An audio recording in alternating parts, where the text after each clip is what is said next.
عايزه اكلمكم عن الذهب، وعايزه اكلمكم عن نصيحه انا سمعتها فعلا وشايفه انها ان شاء الله هتكون فعاله لناس كتير عشان ما تضيعش قيمه فلوسهم. بس قبل ما اقول لكم النصيحه، الذهب طالع اكيد، احنا شايفين ان هو طالع وملوش اخر، تمام، وهيفضل يطلع على فكره.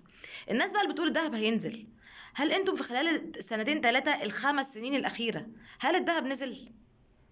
الذهب اللي كان ب 800 جنيه و900 جنيه من كام سنه لحد ما وصل دلوقتي ل 3700، دخل على الاربعه، هل الذهب نزل؟ بالمنطق وبالعقل وبالاحصاءات يعني بكل الادله الذهب ما نزلش، يبقى الذهب اذا هيفضل مكمل.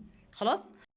النصيحه بقى اللي انا شايفاها فعلا مهمه، الراجل بيقول ان اي حد بيخش جمعيات ما تحطوش فلوسكم في جمعيات.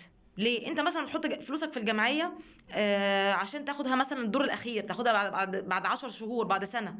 انت على بال ما تروح، على بال ما تيجي تاخد فلوسك بعد 10 شهور، انت قيمه فلوسك دي هتكون قلت الربع، مثلا قلت النص قيمه الفلوس. انت مثلا داخل جمعيه ب50,000 جنيه، خلاص، عشان تقبضها بعد 10 شهور. ال50,000 جنيه النهارده بعد 10 شهور مش هتبقى قيمتها 50,000 جنيه، يعني الحاجه اللي انت هتجيبها النهارده ب50,000 جنيه بعد 10 شهور هتبقى قيمتها 70,000 جنيه مثلا، 60,000 جنيه، ايا كان. خلاص.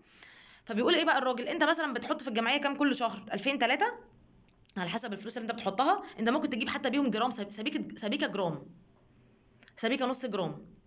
لو عملت كده انت كده على ما تيجي بعد ال10 شهور لو جيت حسبت هتلاقي ان قيمه الفلوس بتاعتك محفوظه، وعلى الاقل كمان ممكن تكون زادت. انا شايفه ان يعني فعلا الكلمه والنصيحه دي فعلا فعاله، وخصوصا للناس بتحط فلوسها في جمعيات. اعملوا كده فعلا، ويعني فعلا نصيحه من ذهب.